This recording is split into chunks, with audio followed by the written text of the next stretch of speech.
we need to be very clear about what the purpose of development should be. The most common goal that every Bhutanese seeks in life is happiness.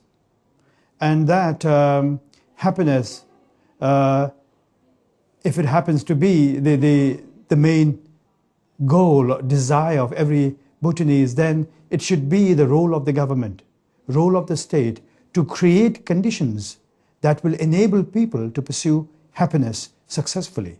You see, it is something that the people themselves must pursue, but the government's responsibility is to create conditions. The best way to understand the reforms and which reforms are needed and how they should be implemented is to understand what people want. So this is a very important variable to be successful in the political economy reform. It's not only a question of political parties. Today is a question of citizens. So we have to give information to citizens for better decision, for better understanding on the public life. It's not anymore a question for just a few people. It goes directly to the center of the concept of democracy. As much people know what's going on as you are building citizenship. Today, civil societies are launching thousands of local initiatives to measure progress. There's no doubt about it that you cannot make a good decision if it is not the decision, if it's not rooted in good data, in solid information, solid research. You can make it the decision, but eventually what you decide will collapse on that basis. I do think, however, that it is not enough to have good data and to have information. I think it's important, clearly. What it is important is to make sure that you can communicate the product so that it is understood by the population, accepted, becomes almost by itself, by the population's requests, a vehicle for further enhancement and further potency. For many people, statistics is just like notes, and statisticians come and show, look, very interesting, they say, and we don't understand it, so we have to build an instrument so we can play the statistics, and that we have here. You can see United States, they have highest carbon dioxide, the rest of Europe is coming up there. Not only do the figures need to be accurate, but they must be presented in a dynamic way to see how our world is moving, to understand better the realities in which we live. You see China just a fact-based worldview we can do.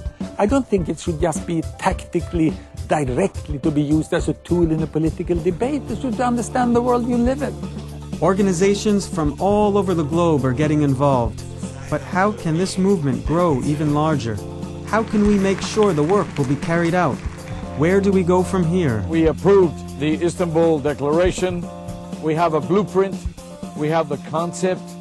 And now the next steps have been plotted. We've been trying to create networks of networks so that they can learn more quickly from each other, develop common languages, common methodologies to address these problems. And I think there's a very interesting challenge for the OECD, whether it can move somewhere beyond the traditional model of essentially being based in just governments and academia to essentially mobilizing what we call collective intelligence. We hope to send a strong signal to the whole world, in a sense, saying, look, here there is a movement going on. We have discovered this movement. We want to work with them. We want to serve these initiatives. Let's do it in various ways. And one of them is to try to create a platform where these thousands of initiatives can have a dialogue in the internet era. I think the world urgently needs to have a post-2015 strategy. It needs to be thinking about what we need to do in order to eradicate poverty, and you have to start with the poorest. Whenever we have incomplete data, of course, it poses problems.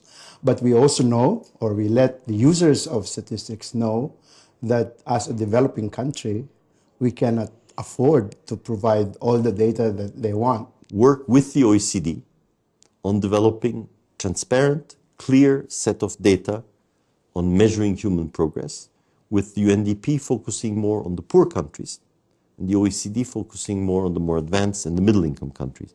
In that way, a cooperation between UNDP and OECD on measuring more clearly in a way that citizens can understand better, in a more reliable way, I think will be a very concrete outcome of this Istanbul conference. If we don't do an effort at measuring actually what's going on, we lose the chance of documenting, evaluating and documenting the successes and the failures. And then we condemn other countries either not to take advantage of successes elsewhere, or worse, to repeat mistakes that others have made. So I always like to say that if we are to reform, we must inform, or else we will deform.